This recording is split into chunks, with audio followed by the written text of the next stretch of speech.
express that and explore that is because of how uh, dangerous and how like harmful homophobia is within male communities, right? Yeah. Like, Bruno if spaz you on go this out and kiss a motherfucker. guy, you might get fucking jumped, right? Like if you kiss a guy on the street. Now, this isn't to say it's Yeah, because I know it gave you. I tell people when you go to these conventions, it gives you confirmation of how far you have grown in your career. By Yes. seeing fans, and also, I'm pretty sure you had a bunch of the top talent that you haven't shot with say, "We seen your video." Yes. I've had people who come up to You can make money off of it. But see, the thing about it is, okay, let's just keep it 100. The girls nowadays don't give a fuck about the money; they want to go rock. Well, Yeah, I mean, people want to go. So it's kind of like the girl. A lot of the girls that don't show their face with the feet, it ain't because they make more money with the feet. Back to where you're not doing the content house. You're shooting content, but you're not shooting with everybody that got their mama. Now it done kind of the circle done closed up a little bit to make yourself.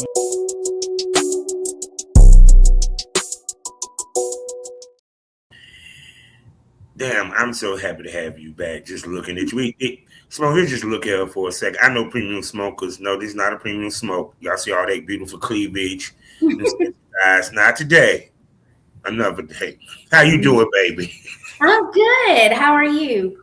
I'm doing fine. Just another day in the life of Bob. And what's been going on with you? How's your weekend been?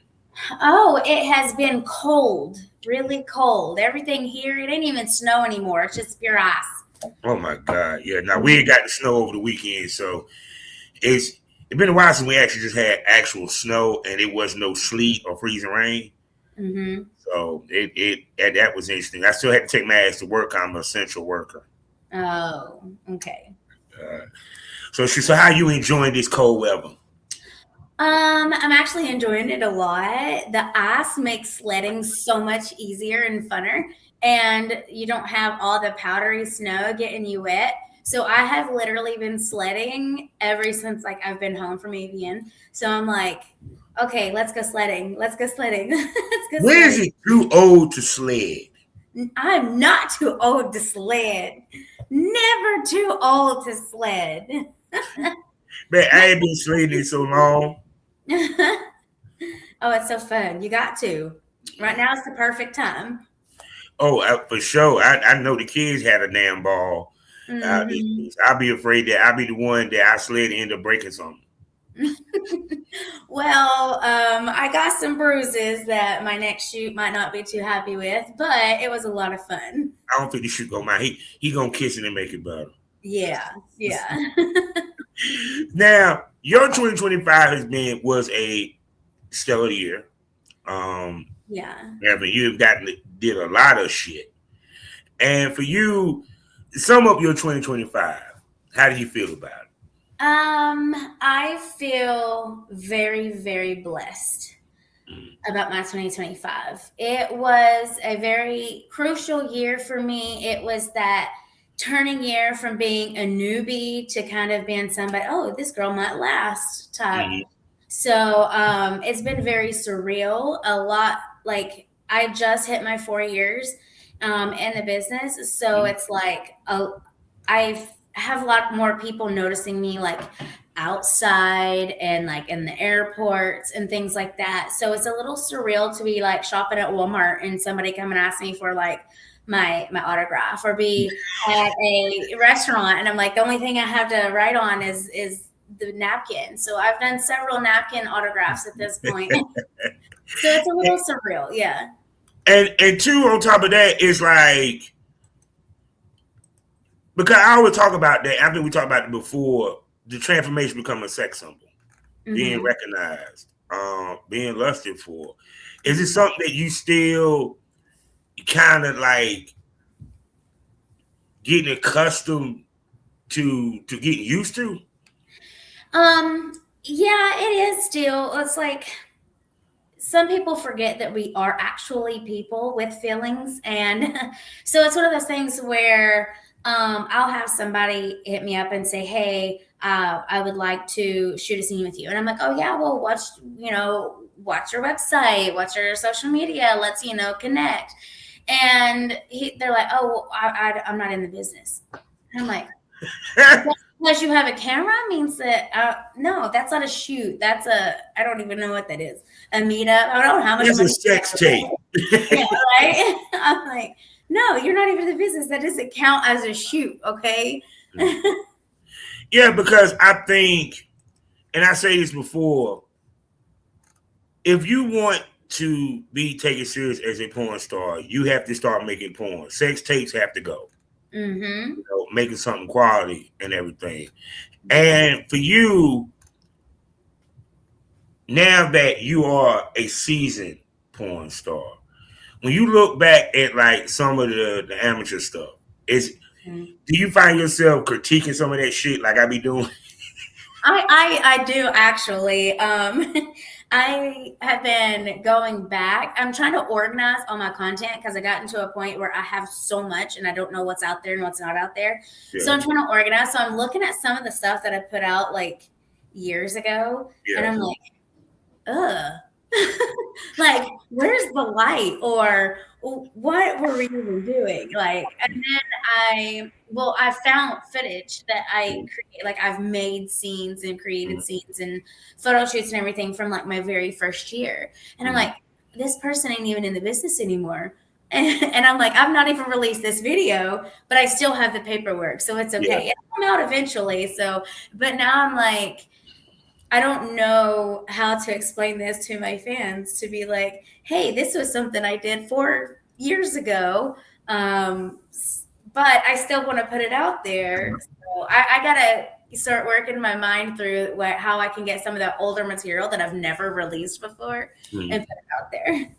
Well, with that being said, smokers, how y'all doing? Yes, it's about to be a vintage classic and cleavage filled episode. Hello, welcome to the Smokers Lounge. You know who I am, Captain Officer Southern Champ, aka the porn rap star, your 3 times ABN nominated podcaster.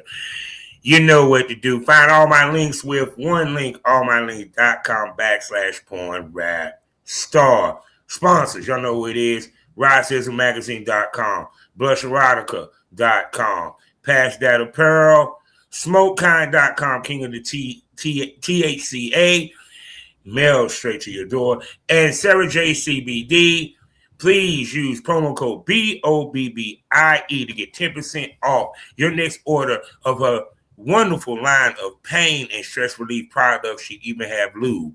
I'm talking about CBD, people. Use promo code BOBBIE to get 10% off. Also, don't forget you can find me 5 days out the week in the mornings with your coffee with FullSWATRadio.com, as well as SGPRadio.com, as well as SkyHoAfterDarkTV.com. And don't forget my wonderful podcast for my pro wrestling smokers, where I give you that real smoke with that wrestling punch. I'm talking about pro wrestling smoke. So be on the lookout for that because I dropped that either on a Wednesday or a Thursday. Trust me, I'm working hard to get better with that. So now, y'all seen this lady on the Smokers Lounge. Y'all see the tits and the ass on the Premium Smoke Room. She is an award-winning porn star and has been, let's just say her star has been on the rise, and it seems like every year it goes to a whole nother stratosphere. I'm talking about this lady hits the peak every time. I'm talking about none other than Victoria Peaks. Say hello again to the smokers. Hey, y'all. So good to be here again. Now, let's go back to what you were talking about, releasing old content, because apparently you're a lady that you keep a lot in the stash. Yeah. You know, I was always taught that you stay 5 to 6 updates ahead of your latest update. You know? Oh, yeah. And for you, when you go back and you look to release your older content, like what's some of your ideas that you had to release it? Did you try to say it's a classic or so forth? And I don't know necessarily if I would want to call it classic, since it was 4 years ago. But it is one of those like I don't know, like the beginner Victoria or like some sort Mhm. of transformation to I release like an old school video and then one of like the newer ones simultaneously or like one right after the other. So it's like let them see the progress. I just don't know what kind of wording or kind of marketing I'm going to do, what I'm going to call it, but it's got to be something. I don't know, but I have a lot. Well, I mean, it's because it's interesting because a lot of times we do talk about marketing of scenes, Mhm. and it's no different than with the big companies because they'll have something that they ain't released in 2 years and just drop it, Mhm. and they don't make no bones or whatever how old it is or what have you. And Yeah. sometimes the fans don't notice for so much. So, but with you want to, is it that you want it to the older stuff to have a gravitas to it when you release it versus Mhm. then you just releasing it? Is that what it is? Yeah, because some of the stuff that I did at the very, very beginning, it isn't as good a quality as my fans are used to now. So it's like, oh, I have this great lighting, great camera, scene go out, and then very professional, very well edited, and then you have like this gonzo style cell phone, Yeah. recorded video with like a ring light or something, and that's about it. So just to kind of to identify, hey, this is from when she was an amateur back in the day and just getting into the business versus the quality and the professionalism that you get now. Yeah, no, because like even back in the day, like my POVs were shot with a regular camera, was not Mm-hmm. no big camera. Mm-hmm. So see, that's when the beauty of it when amateur was not in the same sentence as content creator. Mm-hmm. We Gotcha. thought we used to say our amateur scenes, and Yeah. then you had your pro scenes. But now everything's fucking amateur. Right. Amateur. Now we've created pro amateur at this point. I mean, pro amateur always been around because Oh, that's okay. what it was called. Oh, But okay. what happened was when OnlyFans came, they dropped the pro amateurs, went straight content creator. Because to Yeah. me, it should be a distinct. Because pro amateur is, so people understand, you shoot pro style porn, but you're not AVN status or AVN status company or AVN status talent. But you Yeah. shoot to the quality of Hollywood and everything. And two, we look at your content, how much you marvel how far you have come. Um, you can in some scenes look really, really good. But in some scenes it's like I don't not want to release it, but I also don't want people to think this is something that I just did. Just because of the quality. I'm, over the years, I've learned more about how to present myself in front of the camera versus just kind of at the beginning. I was in that swinger like mindset where we were just fucking and having a good time, and it just so happened to be recorded. Versus now, where it's like I know how to open up for the camera, and there's where the lights are, and top type professionalism there. So it's a little different. Some of them I'm like, I think I just need to go with some like gonzo type. Yeah, because even when I talk to like many of the swingers, it comes a point in your career where it goes from, okay, I'm doing this for fun, yeah, because we swinging, but I need to take it serious so I can make more money and more inroads. You know what I'm saying? When does that hit a person? Is it when they get that big check? It's when when did it hit you? Well, it was one of those things where porn just kind of fell into my lap. It wasn't anything that I just kind of searched for. I was a swinger for so long, and I would do like my personal videos whenever we were just swinging and throw the video camera up or something. Yeah. So whenever I did start getting like porn, like I started OnlyFans and I actually like created my own website and stuff and like true porn, it's more like, oh, well, I need to start making a better quality of things to kind of and it's one of those things like what sets me aside from someone else.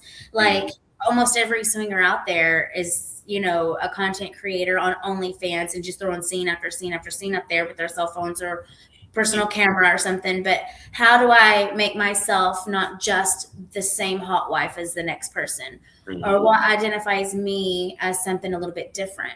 And I still have that swinger lifestyle, that swinger passion, on top of the professionalism that you're going to get good quality. It's not just showing up and fucking. It's more of I'm a hot business smart, kind of all in one. And so I also was like, I wanted to start my own production company so I could actually start, hiring others to come in and film with me or film two others together.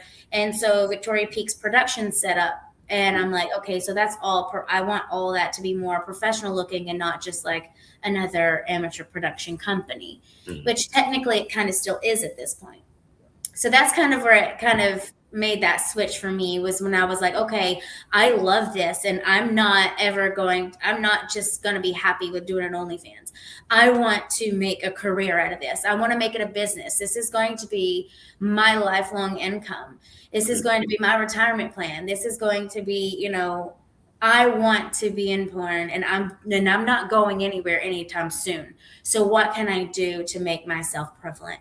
And that's the more professionalism and the production company part of it. Yeah. No, because she brought up that, and actually never really had this conversation. Mm-hmm. Actually, in 5 years, never did. Over the years, a lot of swinging couples had entered into porn. Mm-hmm. A lot. People. A lot. I remember one time that companies didn't deal with escorts and swingers. Mm-hmm. Period. Speak to, because you're a swinger yourself, mm-hmm. Why has it been in the past 5 years a heavy uptick of swinging couples coming into porn? You know what I'm saying? Because, not everybody want to be on front of the camera. You know what I'm saying? Mm-hmm. But it used to be a time where swingers didn't want to be in front of the camera.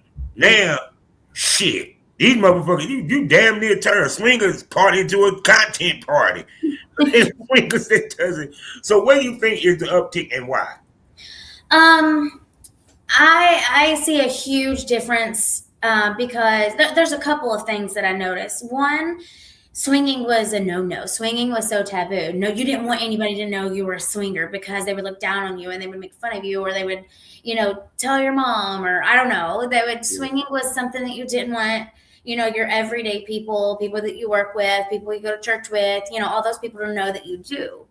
But then, I would go to swinger parties and cell phones weren't allowed. Like, they take them out, and you weren't allowed to have a cell phone in. And then it kind of switched up to where, oh yeah, every time it's a swinger party, it's a content house at this point. So I feel like more swingers again. I think COVID was a big deal with it. Mm-hmm.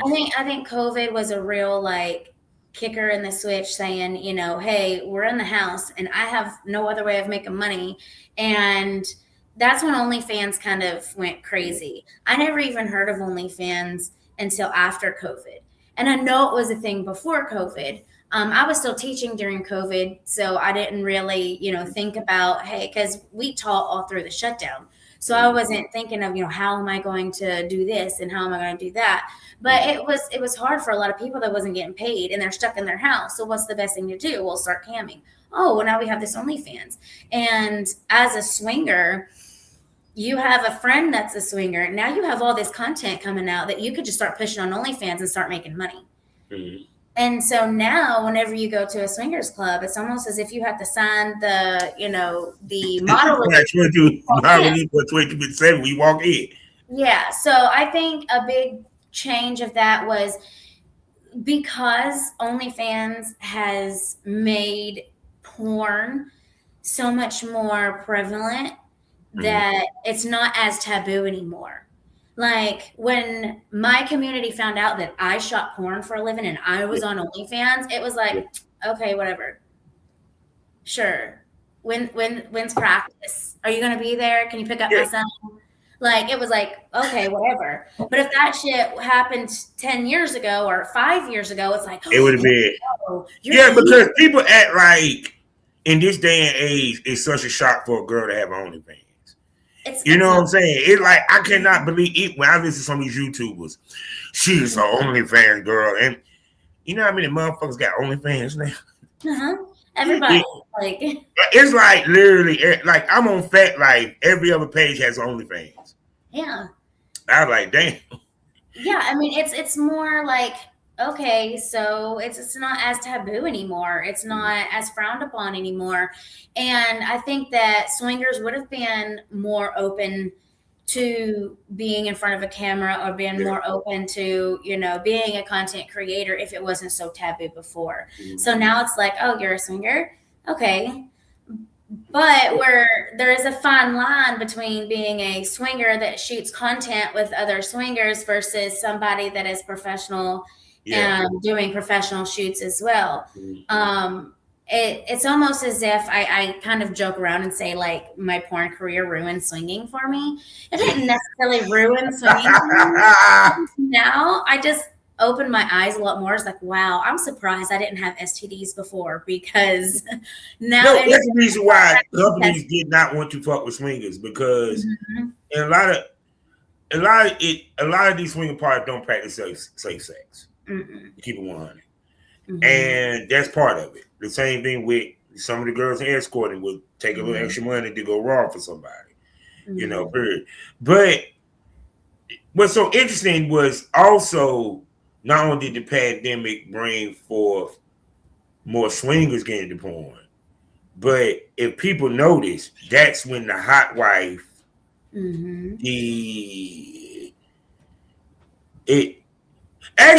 I think it's a combination of the hot wife and swinging became prevalent and older women. You know what I'm saying? Because it seemed like to me, like the hot wife thing popped off soon as the pandemic, right at the pandemic and right after. And do you think older women got their sexy back during the pandemic? I think secretly because there's always been us cougars out there, right? Yeah. But I do believe that it has shined a light for older women, because before, when I quit teaching, I could have never, being in my 30s here and thought, oh yeah, well, I can just go shoot porn. Like I remember like in porn, well, I wasn't in porn back then, but in porn, once you hit like 24, you were out. It was like, no, you're either barely legal or you're, 20 and just, once you hit like 24, it's like your career's over. You're too old for this now. And, you're considered a MILF and you don't even have kids. And that's kind of where the age thing has. But I feel like the pandemic has opened so much more people to being content creators. And it's opened the eyes to how beautiful an older woman is and how more, wiser and, a real man loves a woman with real bodies. And, for some men, they don't want to look at somebody that looks like they're still 17. They want to look at a woman that, looks like she's old enough to not get in trouble with. So it's like, I do believe that it's really shined a light to older women to be able to express themselves sexually and feel sexy about doing it and not old. Yeah, because it just seemed like right at the pandemic, because I guess the women got stuck in the house with their boring ass husband. They started posting some pictures of these young boys like, hey. Yeah. It's one of those things where, there's a lot of men not in the swinger world or women that's not in the swinger world that's like, because as a swinger, when somebody would find out as a swinger, it's like 100 questions. Well, don't you get jealous, or don't you do this, or don't you do that? And I'm like, and I'm more of an answering all these questions versus now it's like, I'm going to go watch this because it's something that I want to do, but I can't do it because I don't want to cheat on my wife or I don't want to cheat on my husband. So I can just watch porn about it and we can live this fantasy world through porn and content creation and things like that. And I some people would love to be a swinger, but they might not have the feelings to be, back and forth. It might be very one-sided, and so then you can live that fantasy vicariously through all these hot wives and cucks and milfs and everything else out there. Because to me, I think I guess the best way I put that, I had this conversation on numerous occasions, is that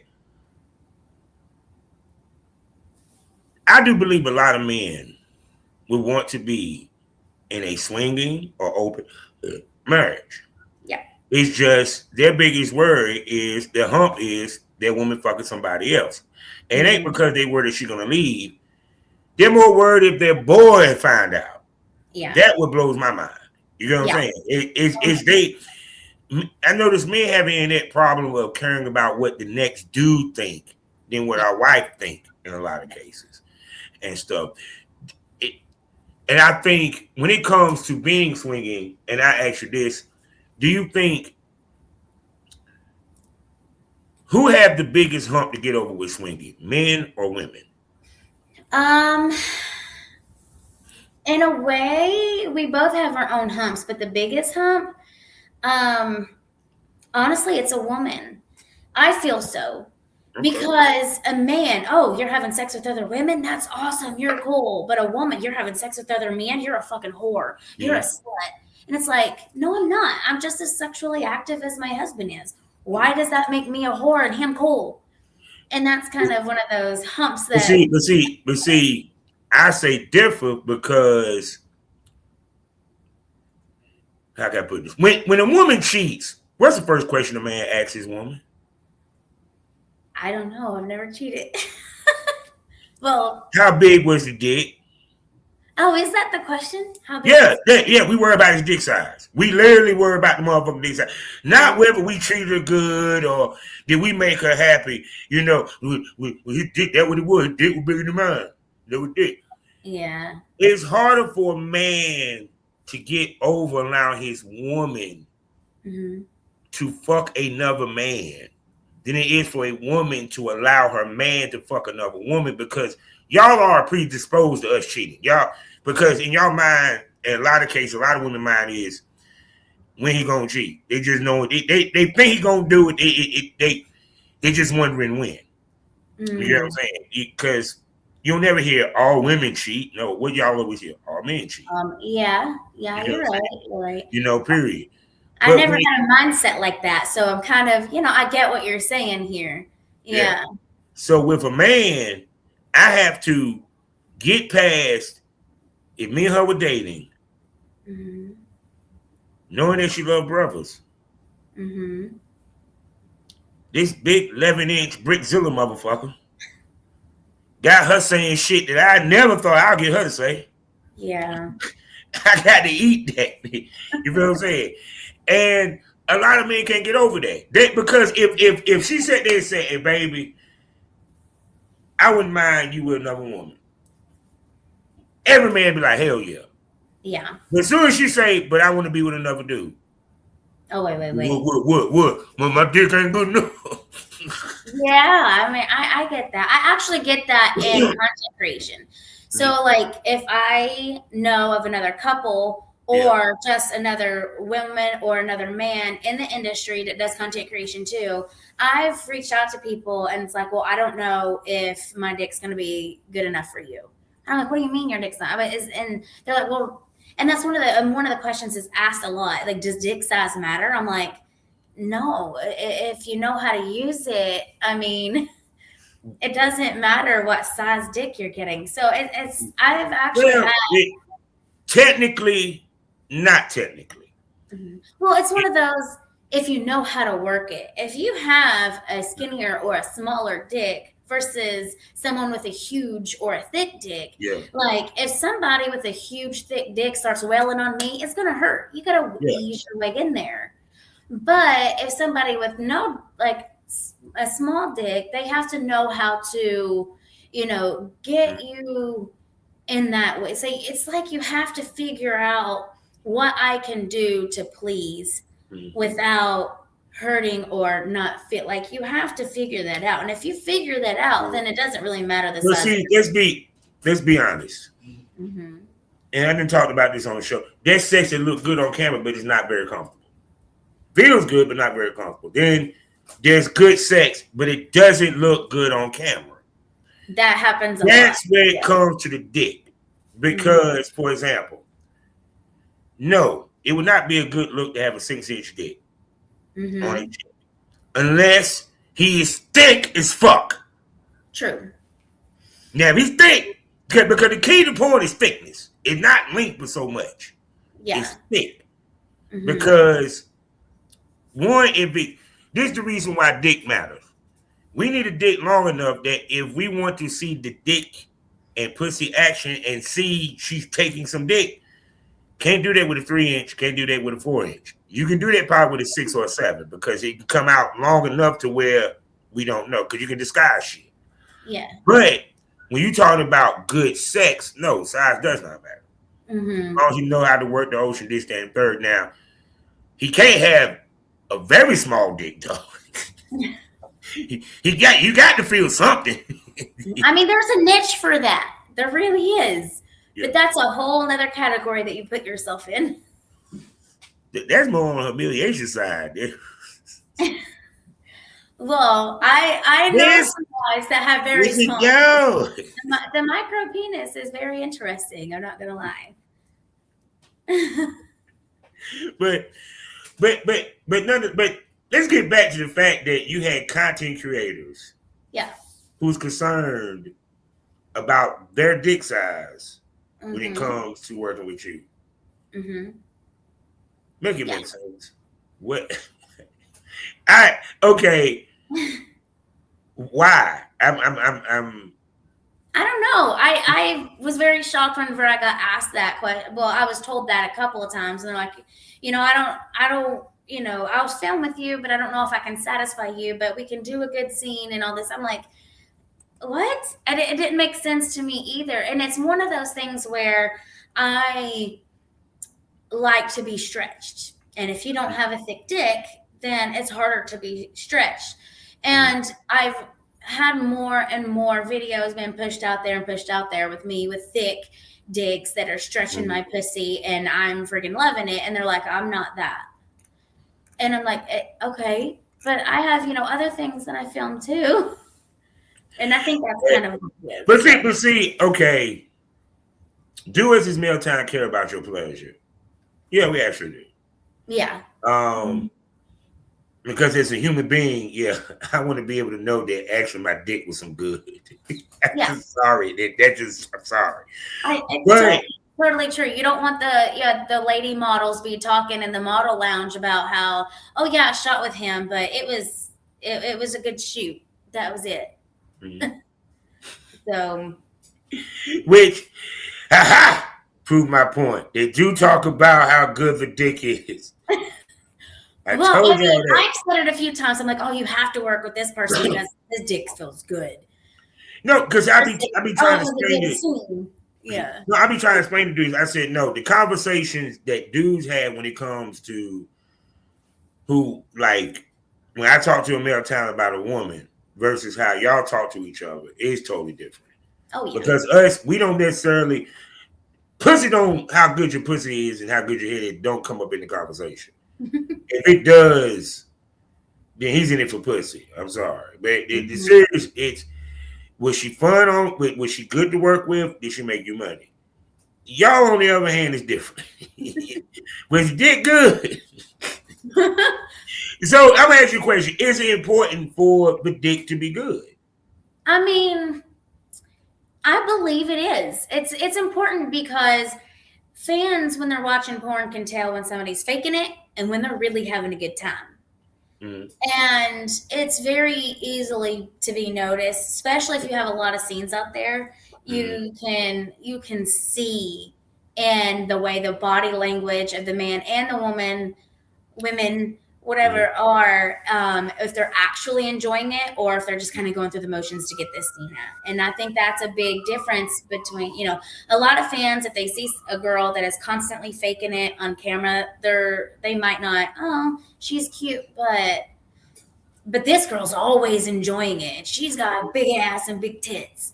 So I'm going to watch her because she's always enjoying it. And you can see it. She's quivering. She's real. Versus I can tell that was a fake orgasm. So I do believe it matters. Definitely matters off camera, but on camera, it matters also. Look, I think content trade has changed the game in many ways because one of the biggest knock on porn was that the girls was too over the top. It looked too fake, you know, and stuff like that or what have you. And why do you think, what is it, so my fans can understand, what is it about content trade that changed the game and made porn made it more realistic, or what the fan would consider more realistic? I feel like content trade has changed things because, like we said, anybody and everybody has a OnlyFans now. And before, people were making their money for the shoots that they got. They were getting paid to come and shoot. Now we're making, well, I'm not going to say where. I'm not putting specific names out there, but now people are making more money on OnlyFans than they are with shoots. So they're like, okay, I need more OnlyFans content. Yeah, I'll do a shoot here and there, but I need more OnlyFans content because that is what's bringing in my money.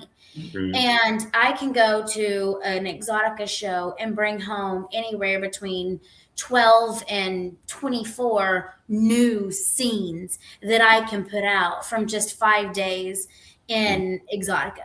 Or just 5 days, or, you know, I was at Avian for a week and I just brought home 30 scenes that I have done, whether all the way from solos to group work. And it's like, I didn't pay anybody. They didn't pay me, but you know how much money I'm going to make on that chunk on the sites.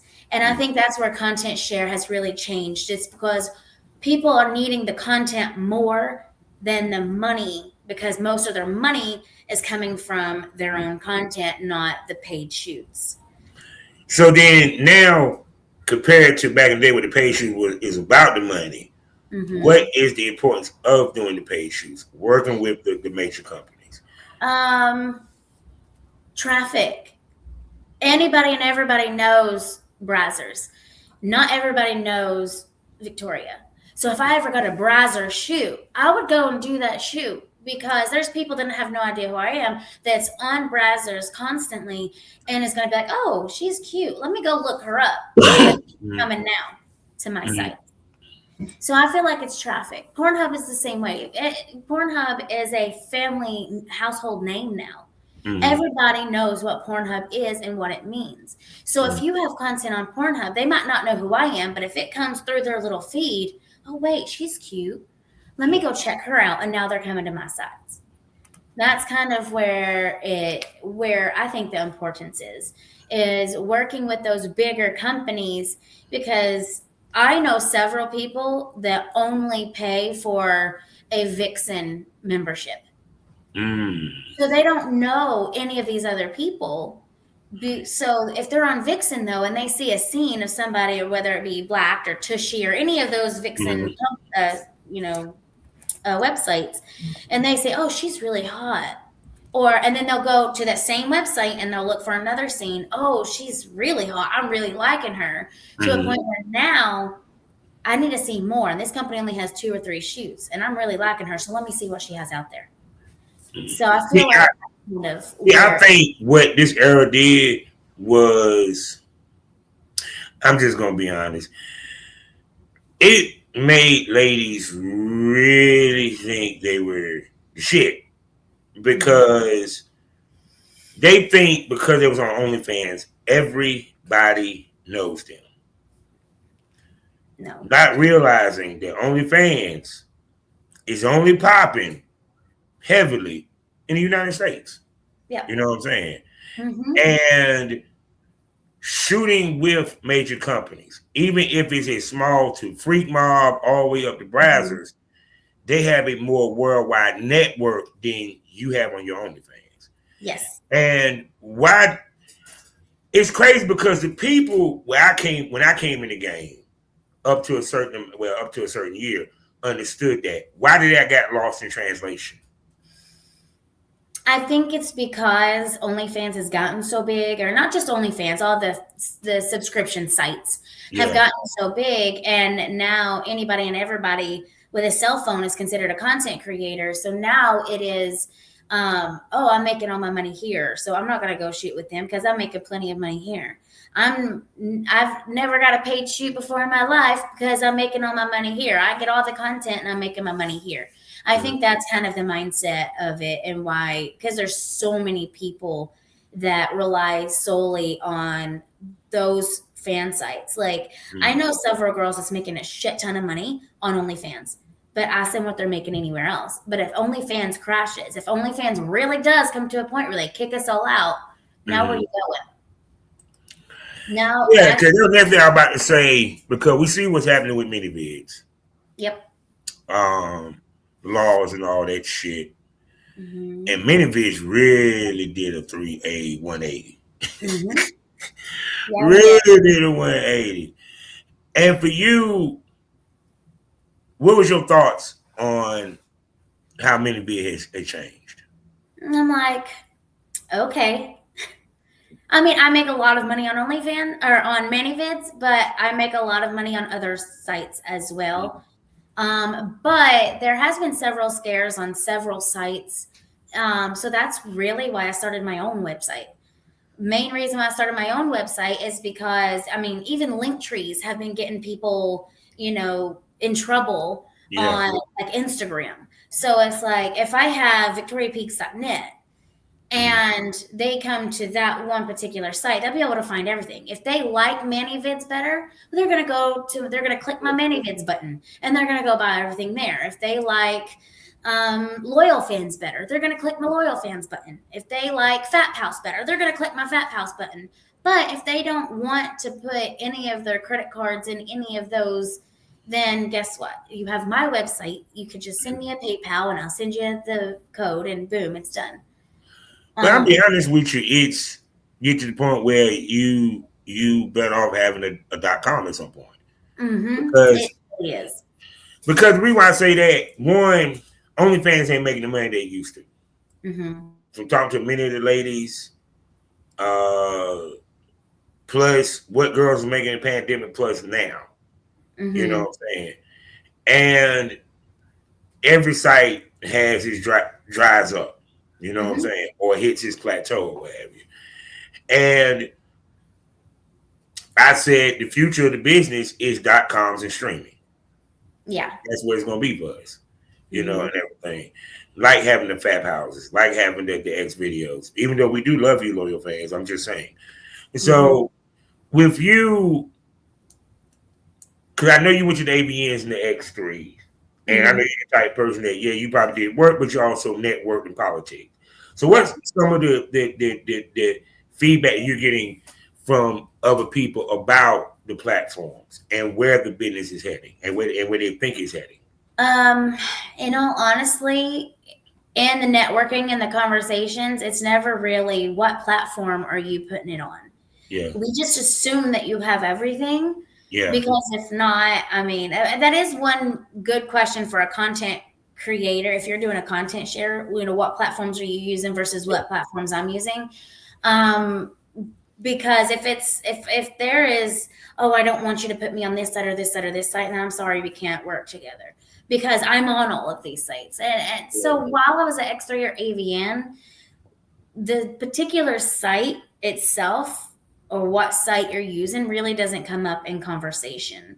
It's more of, how much are you putting this out for? And I'll put it out for the same price.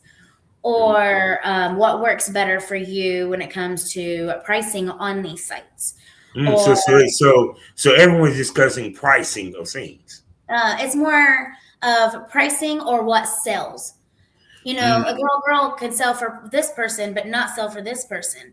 So what is it that you do with your girl that makes it sell so well? Oh, I should try that. Or, something like that. Because and at the end of the day, it's more about helping each other be better, not what particular site they're on. The only time that I really talked about specific sites is like at the Loyal Fans booth. I talked about Loyal Fans, and I talked to them about how I need to turn my Loyal Fans around and what I should do, and they were giving me tips on it. When I was, at a particular website's booth, I was talking about that one website. Other than that, it's just like I'm assuming that everybody has everything. No, because it's interesting because you said they were talking about the pricing of scenes, you know what I'm saying, to sell. And for you, God, I love having questions. I love having conversations we ain't had before. How do you price your scenes? What's the factors? The factors to me is the length of the scene, how many times I come in the scene, and how many people are in the scene. So like a solo for 10 minutes is going to be a lot cheaper than if I have a threesome for 30 minutes. But if I have a threesome for 30 minutes, it might be a different price than if I have just me and another guy, but I've come like 15 times and like over and over and over again. And it's like real, enjoyment, it's just kind of dependent exactly what's in it, on how I do pricing. I know some people come out and they're like, oh, well, I just do like $9.99 on everything, no matter what it is. But I think that to myself, I feel like there is a big difference. I don't think it's right to sell somebody a girl for $9.99 and a 27-person orgy for $9.99. Like that's not the same price. You get what I'm saying? So with that method, how has that worked for you? Because it's worked pretty good for me so far. And it also allows for people that have smaller budgets versus bigger budgets to be able to get content. So you'll be able to still get, cheaper things from me. It might just be a girl. It might be a boy. It doesn't mean that I'm not coming in it. I'm just not coming 15 times. I might come only 3. Yeah, no, because never had anyone ever had that conversation about like what you charge for. If that conversation came up, it was what you charge to film that scene, not for the selling of it. And you're the first person I ever heard say that. Literally. Well, when I talk to other fucking years of my goddamn career, I've never heard no one say that. When I talk to other creators, that's something. When I come into the business as a teacher, only porn I watched was like black.com. So I didn't know, how should I price this? So when I first get in the business, I'm like, well, how should I price a girl? And I don't know unless I ask. So I ask other creators, well, what do you put a girl for? What do you put a boy girl for? What do you put an orgy for? How do you price yourself? And that's just been something that I've talked about with people. I don't know if it's a conversation that everybody has, but to me, I would like to learn. If I'm putting girl scenes out for $9.99 because I think that's a good price, and I'm not selling girl videos, but then I talk to somebody that sells girl videos really well, and they're like, oh yeah, but I only sell them for like $4.99. Oh, I'd rather have 1,000 people at $4.99 than 10 people at $9.99. Get what I'm saying? So I need to learn what people are buying and how much they're buying it for, so I can be the most profitable on my sites.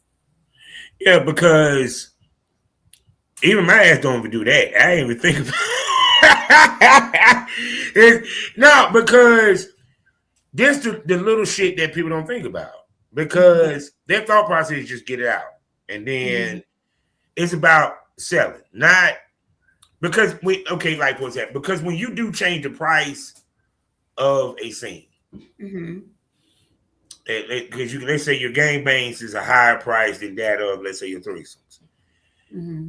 Does it make that scene seem more important than the other ones in some way? Because it's more expensive. I mean, it's kind of like the difference between a Maybach and a Cadillac. Yeah. You get what I'm saying?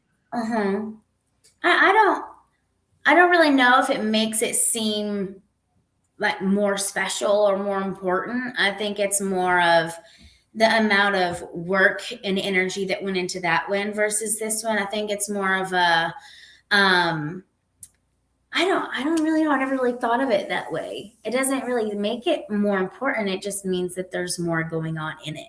Mm-hmm. Well, not because I always think from the fan point of view. Yeah. You get what I'm saying? Mm-hmm. It's if it's more expensive, like Mm-hmm. for example, if let's say loyal fans allow me to have tiers, and I had tier 1, tier 2, tier 3. Yeah. Tier 3 is the highest one. It offers the most, but just the pricing alone, okay, this must be very more special. You get what I'm saying? Mm-hmm. So it kind of does make the scene seem more special because you're charging more for them to download it versus, you know what I'm saying, the other scenes. Yeah. You know, period. I think also what people don't really talk about is the psychology of porn business. Yeah. You know what I'm saying? Especially as an independent creator. How much psychology plays into this? A lot. It's all about being able to read people's minds that you've never met before. Like one video, is it more important because it's more expensive? No, you're just getting more out of it. So like I have a 27-person orgy, has 7 different girls in it. You don't only get me, but you also get Rebel Ryder, Marie Fox, so many other people, Madison Wild. Like you get all these other people in this orgy. So it's not, it's more special because you get more people out of it, you get more out of it. So I do believe that it would make it more special because it's, you know, a lot more going into it. So it's not that it makes a big difference on that. It's just you get more out of it. Yeah. The more expensive it is. Yeah. No, but I mean, of course, because even with, like, if I had a tier, you get more with no different with the premium smoke. Loyal smokers, if you follow, you get to see wherever the follow is. But if you subscribe, you get to see more. You get what I'm saying? But like I said, but with this ain't a subscription situation. This is a scene. Yeah. So you charging one scene for this, you charging this much for one scene, this much for one scene. That's why I'm saying it's kind of like it's a double entendre per se. You know what I'm saying?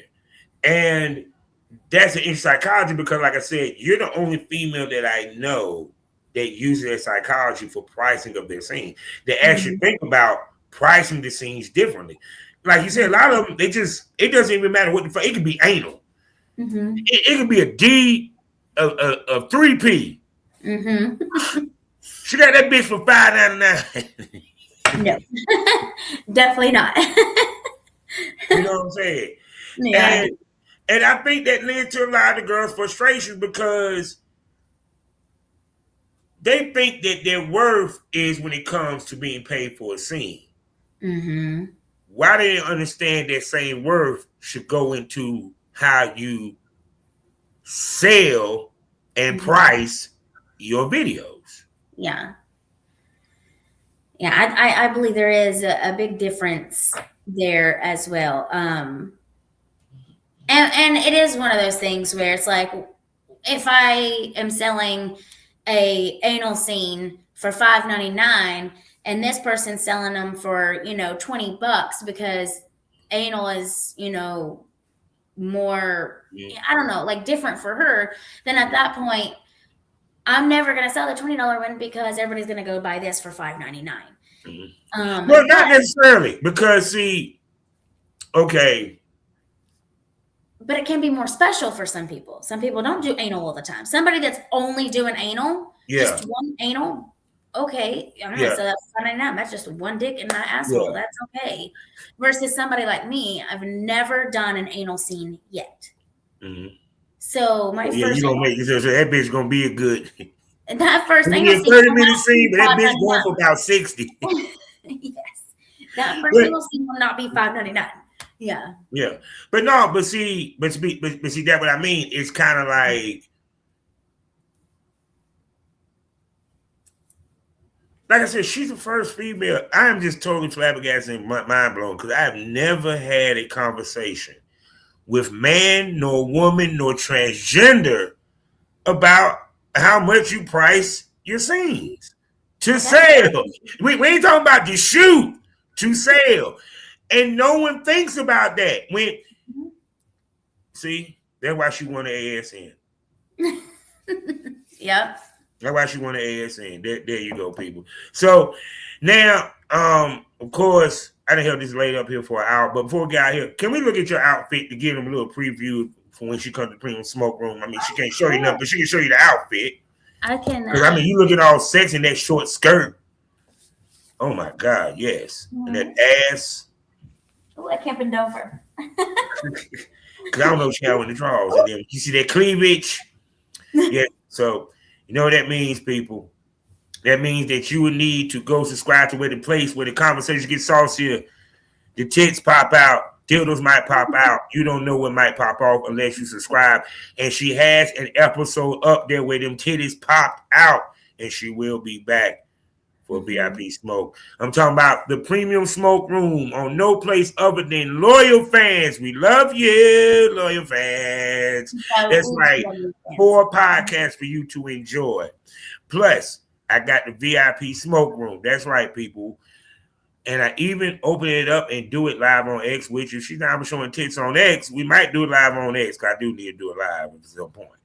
And also, don't forget my store where you can see my work, because I give ladies the work, because big dicks grow in the sticks, people. And you can right now get the first month 75% off, $625 for the first month. Check it out for 30 days, and trust me, you ain't gonna want to leave. Also, go to Spotify, where I got a subscription site over there as well, with 2 wonderful podcasts for you to enjoy. Had to Smoke on it, where I give my unpopular, unapologetic, controversial, and thought out views and commentary on certain topics that I feel that need to be discussed. And Savage Smoke, as I talk to the industry's top male talents, producers, and so forth. We give you that real smoke about the porn industry and lifestyle, everything else from a male perspective. So whether you got that premium smoke, you had the smoke on it, you need to roll up some Savage Smoke, just get the smoke. Speaking about smoke, Miss Peaks, tell everybody where they can spend money on you, baby. VictoriaPeaks.net. See, that easy. 1, 2, 3, easy. Now, what we talked about today, believe it or not, is psychology. Yes. Business psychology when it comes to porn. For the first time ever, probably in the history of media, was a discussion of pricing your scenes. No one never thinks about that. No one ever takes that. Yeah, no one take that into account. You know, think about it. A Big Mac ain't the same price as a quarter pounder. Ain't the same price as a chicken McNugget. But the whole point is psychology. You have to think. You have to use your mind. See, it's interesting because when I look at some of these podcasts, I ain't talking about the ones that ran by porn and this porn friendly. We talk about that red pill bullshit where they have the OnlyFans around. They want to ask them questions about investments and shit. And these females, they ain't even think about all that. You know what I'm saying? It's the reason why I talk to ladies like Miss Peaks and many of them. Because so you can understand psychology, the thought process going into doing this business, from what type of scenes, building their brand, hell, pricing of scenes, pricing of your shoots, and so forth. Because it's all about creating and making your self-worth. But you have to understand, if everybody worth $1 million, if pussy was worth $1 million, we already came out of our mamas as millionaires. In other words, you need to have the happy balance of market your worth. Some of y'all will outprice yourselves out of great opportunities. Opportunities that, once again, goes back to the product, which is you. You're the product, lady. That's who you are. Goods and services. You shooting with a major company or shooting with established talent boosts your brand, boosts the product. The product is you. Everything that you do sells you. everything that you do in this business is a reflection of you. So you sitting here doing free on OnlyFans. I want you to think about this. Name something good you ever got for free.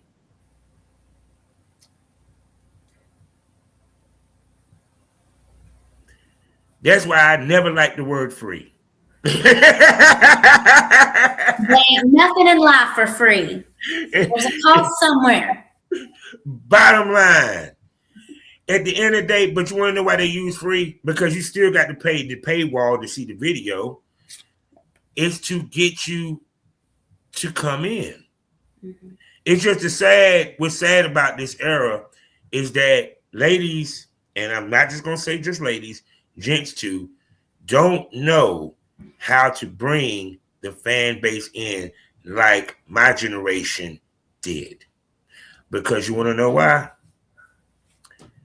We wanted to look like money, so y'all think we are money, so we can get your money.